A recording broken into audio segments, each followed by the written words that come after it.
Well, listen, I think anytime you're dealing with major rivers, there's a risk of flooding, and there's always been a risk of flooding, particularly on the Guadalupe River.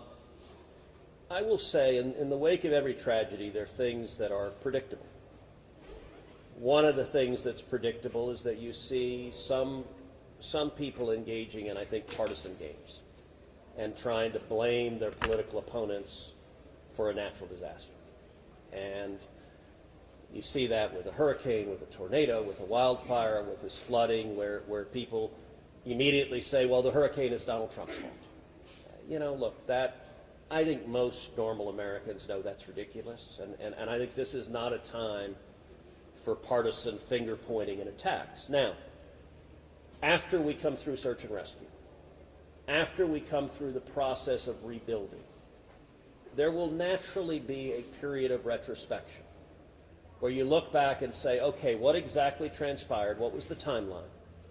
And what could have been done differently to prevent this loss of life? And that's a natural process. I think it should not happen in a bitter and partisan sense, but it should happen in a reasonable sense of saying, what lessons can we learn? And I will give an example.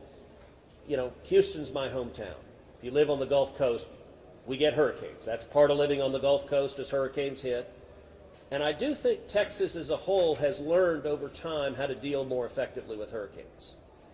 And so you look here, we know the National Weather Service put out an emergency warning just after 1 a.m. and a second emergency warning just after 4 a.m.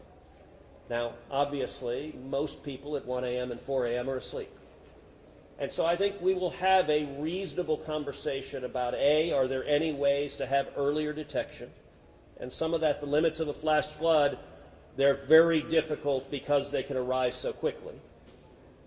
But everyone would agree in hindsight, if we could go back and do it again, we would evacuate particularly those in the most vulnerable areas, the young children in the cabins closest to the water.